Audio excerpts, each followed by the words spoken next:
내가 아는 패션지에서 가장 권위 있는 잡지가 보그였기 때문에 보그에 전화를 했어요. 이 분야에 대해서 너무 관심이 많은데 아는 것도 하나도 없고 물어볼 곳이 없어서 용기 내서 전화 드렸다. 만나뵐 수 있느냐? 어시스턴트 하고 싶다라고 연락 오는 경우는 굉장히 많았는데 다짜고짜 만나자고 하는 사람도 제가 처음이었던 거예요. 그때까지 정말 철없이 만나면 뭐라고 해야 되는 거지? 언니라고 해야 되나? 막 정말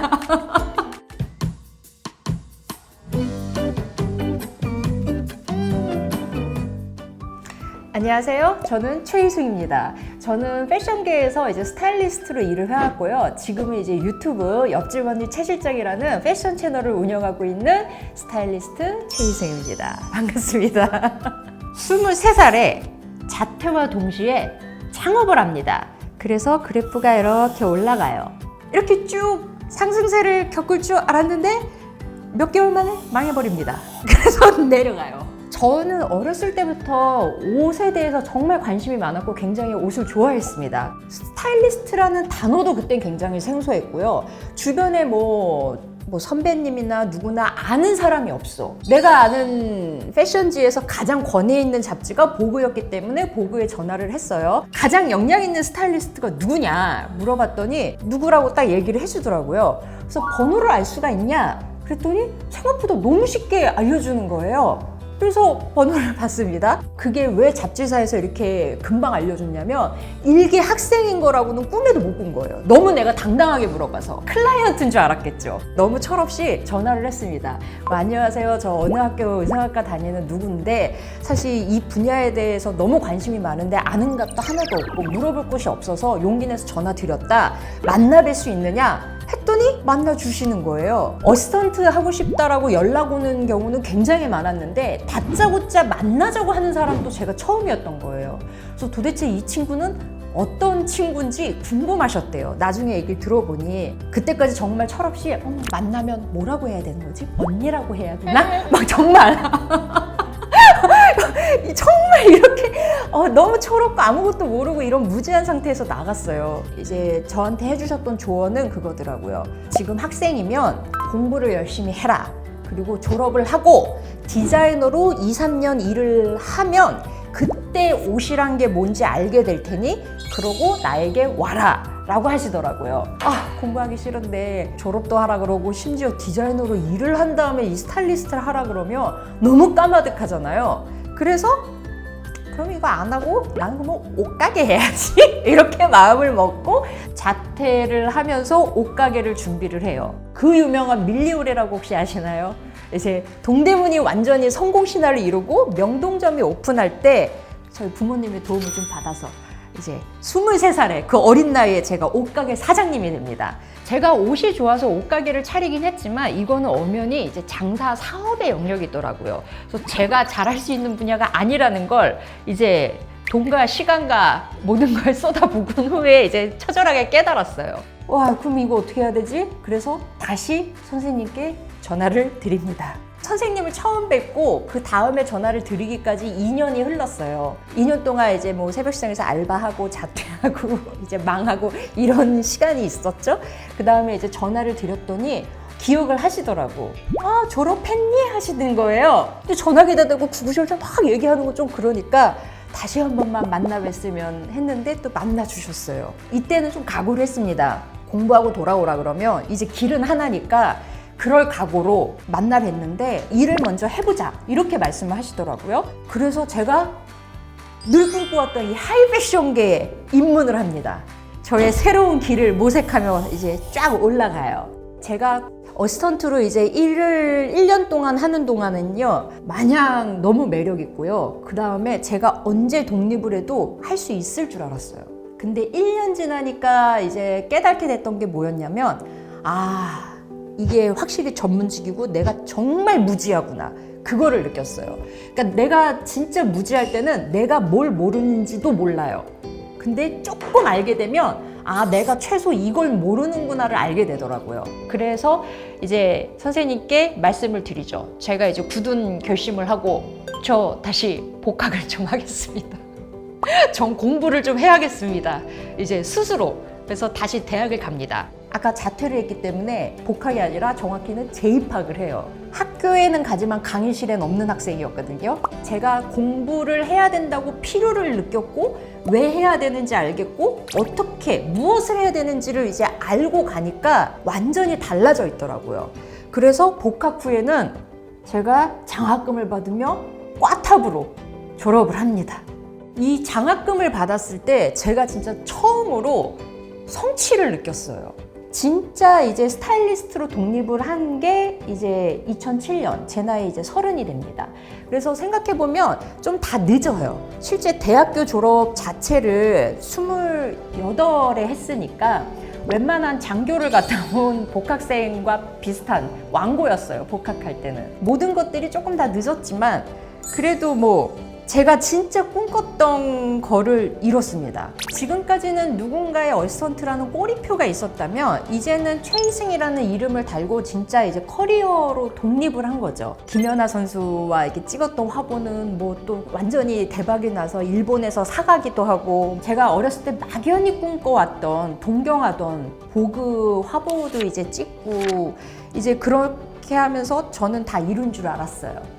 어느 순간요, 제가 엄청난 슬럼프를 맞이합니다. 많은 프리랜서들이 그 커리어에 있어서 좀 불안함을 느끼는 게 있는데 저라는 사람 자체도 커리어가 죽어가고 있더라고요. 그거를 못 느끼고 있었다가 어느 순간 생각해보니까 어머나, 저번 달에 일이 하나도 없었네? 이런 시기가 이제 점점 생기는 거예요. 그리고 이제 가장 큰 거는 제가 진짜 존경하고 어른이라고 생각했던 분께 정말 쓴소리를 듣습니다. 저보다 한참 후배와 동생들이 있는 자리에서 저한테 이제 말씀을 하셨는데 제 자존감이 완전히 바닥을 칩니다. 그러니까 그 전까지는 경각심도 없었기 때문에 뭐 그러려니 했다가 와, 나는 진짜 스타일리스트로서 능력과 자질이 과연 있는 사람인가 라는 반성을 하게 되면서 저에 대한 진로 고민을 이때 정말 깊이 해요. 이제 패션에서만 있을 게 아니라 바운더리를 넓히고자 하는 의미에서 일단 대학원을 이제 들어가서 이제 수업을 좀 이렇게 막 받았어요. 역시나 또 새로 하는 공부는 또 재밌더라고요. 1인 미디어에 대한 발표를 하게 됩니다. 조발표였는데 그러면서 유튜브라는 거를 접해요. 이게 문화 콘텐츠로서 굉장히 괜찮아 보이는 거예요. 패션이라는 게 너무 소비적이고 소모적이잖아요. 그런 거에서 오는 좀 회의감이 있었습니다. 그리고 제가 하는 일이 사실 클라이언트를 만족시키는 일인 거라서 진짜 내가 하고 싶은 얘기를 표현하는 잡은 아니었거든요. 근데 유튜브는 이걸 내가 하고 싶은 얘기를 내가 주체적으로 언제든지 이걸 만들 수 있는 거예요. 그래서 요거를 한번 해볼까? 라는 생각이 얼핏 들었습니다. 그렇게 해서 이제 유튜브를 이제 그 조발표 끝나고 그 방학 시작한과 동시에 에라 모르겠다 해버립니다. 대학원을 가면서 약간의 이제 희망찬 포부로 살짝 올라갑니다. 이렇게 올라가다가 유튜브를 시작하면서 저의 인생 그래프는 쫙 올라가요. 41에 시작한 유튜브는 제 2의 인생을 시작했다라고 표현할 수 있을 것 같아요. 우리가 소위 말하는 명품이라는 것들로 근사한 비주얼을 만드는 작업을 해왔지만 내가 진짜 하고 싶었던 얘기는 이거 아니어도 멋있을 수 있다라거든요. 제가 돈이 없기 때문에 나름 터득했던 노하우들이 또 상당히 있지 않습니까?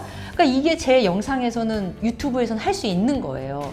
저렴한 옷 비싸 보이게 입기라는 영상이 이제 일명 떡상을 해가지고 그때 이제 저의 채널이 이렇게 확 처음에 이제 성장하는 또 계기가 됩니다. 이런 것들이 반응이 좋다는 거는 제가 느꼈었던 것들을 많은 분들이 느끼고 필요하다는 거가 이제 증명이 되는 거잖아요. 오롯이 저만의 뭐 커리어의 성장일 수도 있지만 저는 이 스타일적으로 제가 전하는 메시지로 인해서 같이 이런 것들을 만들어가는 여정을 함께 한다고 보거든요. 이제 제가 유튜브 내에서는 최실적이란 브랜드를 어느 정도 이제 좀 탄탄하게 만들었다고 생각을 해요. 그리고 그만큼의 영향력이 있다고 봅니다.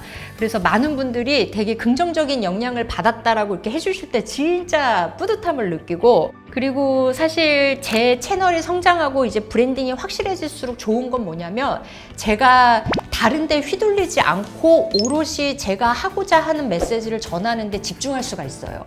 그래서 이렇게 단순히 채널이 규모상 커진 것보다 그 힘이 생겼다는 게 더 의미가 있다고 봐요. 제가 가장 슬럼프를 겪으면서 바닥을 치던 순간, 이 하향 곡선이 없었으면요, 계속 그냥 그런 아무런 경각심 없이 그렇게 있었을 것 같아요. 저의 방향성에 대해서 되게 고민할 수 있었던 시기였던 것 같고, 그러기 때문에 아예 새로운 분야로 또 도전을 할 수 있었던 것 같아요. 그래서 이 당시에는 너무 힘든 시절이었는데, 생각해보면 또 굉장히 저한테 터닝 포인트가 되던 시기이지 않았나. 그래서 여기에 저는 일단 스티커를 하나 붙이고요. 두 번째는 너무 당연하게도 유튜브 하던, 이때 없으면은 지금 최 실장 없습니다, 여러분. 저는 어디 생활체육인이 되어서 저기 열심히 테니스를 어딘가 치고 있거나 하고 있었을 겁니다. 그래서 이 두 구간이 저한테는 가장 의미 있는 것 같아요. 뭐 그래도 전체적으로 우상향이잖아요? 그런 의미에서 저는 아주 잘하고 있다, 기특하다.